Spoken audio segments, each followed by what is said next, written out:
If you want to hit the baseball farther, it's not just about swinging harder or lifting more. There's a formula behind real power. And I know it works because it's the same formula that took me from hitting soft singles to hitting home runs. Hi, I'm former MLB player Jermaine Curtis, and before I added power to my game, I struggled with the same things most young hitters do: soft contact, grounders, weak line drives, and not enough power to stand out. But once I learned how to train power the right way using this formula, everything changed. Now, before we dive in, if you want me to break down your swing or your son's swing for free, click the link in the description below. I'll show you exactly where you're leaking power. Now, earlier in the intro, I talked about a formula.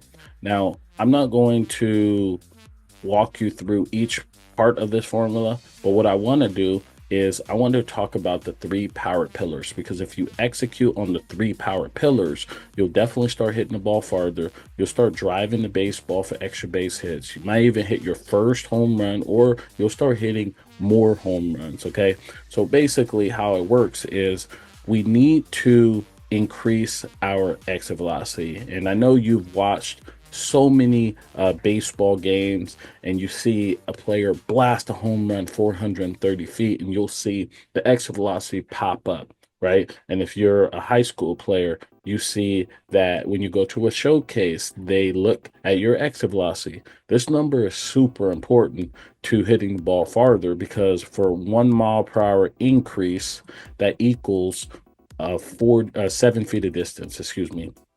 So if we can increase our exit velocity 1, 2, 3 miles per hour, this could be the difference between a ball landing over the second baseman that usually would be hit, that turns into now a double in the gap, or a ball that used to be a warning track ball, where you hit it to a warning track, and that turns into a home run, right? If we can just add this 2 to 3 miles per hour, that's 14 to 21 feet of distance, and that can change your entire game.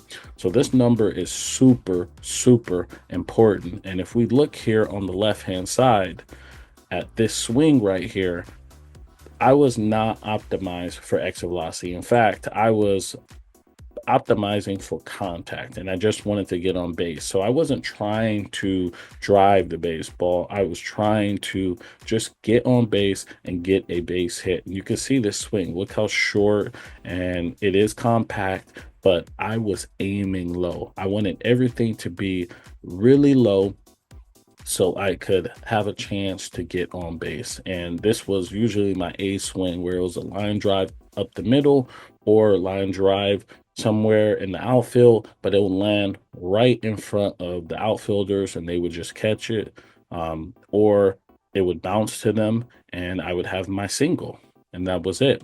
Now you'll see here on the opposite side, you'll see this swing was optimized for exit velocity. I literally worked in the off season to increase that exit velocity number. And you can see here, as I start to swing, you'll see a difference in the movements, and you'll see how I get through the baseball a little bit more. And you can see how the ball just starts jumping, and I was able to start hitting balls not only over the fence, but starting to hit over the right fielder's head, which when I tried to hit the ball in the outfield on the left hand side, it was usually an out, right? It was caught because I didn't have the juice. So that right there is the first part of the pillar, or the first power pillar, and it's exit velocity. Now the second one is BF. And what is BF? Is ball flight. So you'll see here on the left hand side, what I really focused on was hitting line drives, right? That was the outcome I was looking for at the plate. And I was looking for pitches that would allow me to hit line drives. Now here's the thing. If you're a really good line drive hitter, you're hitting the ball at about 25% plus. Very rarely you're seeing people hit it 30% line drive rate. So 25 is like pretty high. So I was trying to hit about 25, 26, as high as I possibly could, but 25% was the baseline number. Now that leaves the other outcomes, the miss hits, right? What would happen if I didn't hit a line drive? And so what I focused on here on the left-hand side was if I didn't hit a line drive, I wanted to hit it on the ground. And a lot of major league players say, don't hit the ball on the ground. They are right, but they are also wrong too. And you'll hear a lot of coaches say, don't hit ground balls. They're out the higher you get up. They're right, but they're wrong as well. So when you hit a ground ball, you don't want to hit it to your pull side. So if you hit it to third base or shortstop, your batting average is 100, right? As a right-handed hitter. It's the opposite for the left-handed hitter. It would be 100 if you hit it to first base or second base. If you hit it to the middle of the field, so if you hit a ground ball past the pitcher, your batting average is like 300 plus. So you can see there, that was one of the things I was trying to do. I was trying to hit a ground ball, middle of the field.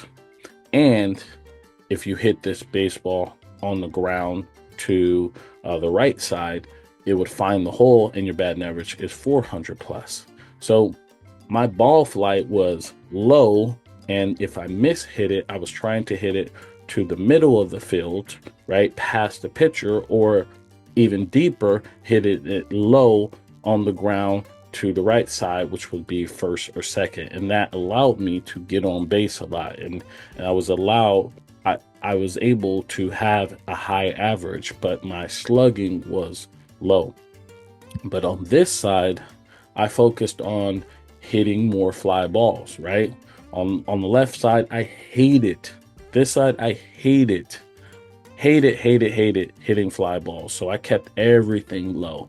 And then on this side, I said, what if I start focusing on more balls in the air?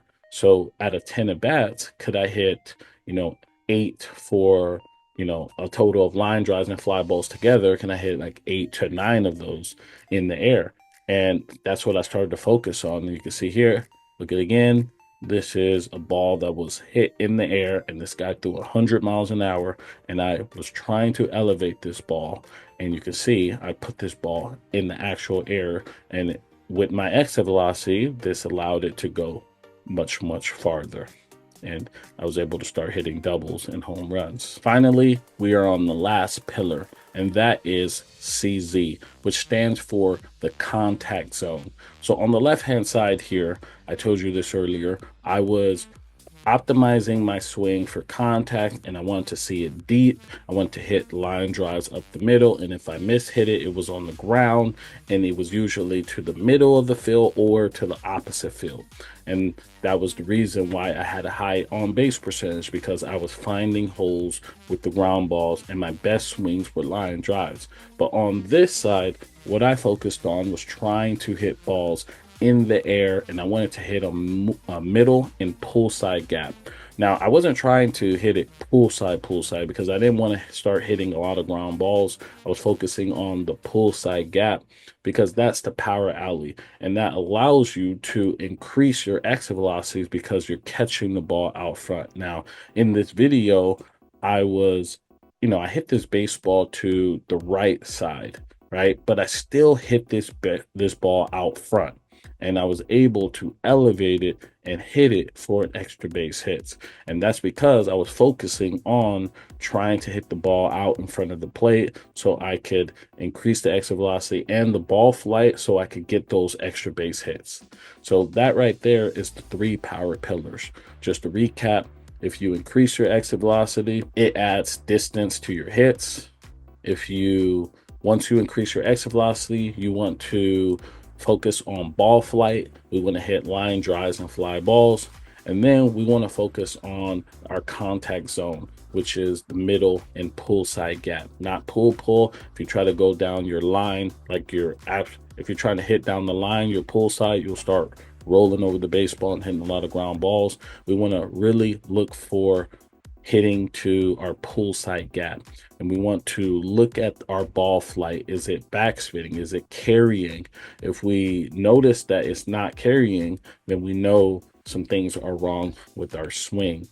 And this is what I focus on and help players do. And that's the reason why they're able to start hitting more extra base hits. You see, this isn't just theory. This is working at every level. This is Jace. A player followed this exact formula and just hit his first home run ever. This is Braden. And Braden hit more doubles than singles in his season. And this is Trey. Trey just hit his first varsity home run, continued to hit doubles and home runs, and just earned a college scholarship. This is John. John's one of my D1 guys, and he just hit his 17th home run in the regionals versus Ole Miss, and now he's on MLB draft boards. And this skinny, undersized player followed this formula, started hitting doubles and home runs, and signed a professional contract. So with that said, if you would like for me to look over your swing, or my team to look over your swing and identify what's holding you back from hitting for power, I'll put a link below for a free power hitting assessment call. We'll look at your swing, identify what's holding you back, and then put a plan together to be able to start driving the baseball like you see in this video. So go ahead and click the link below to take advantage of this. I'm not going to be doing this forever. Thank you guys so much, and I'll see you in the next video.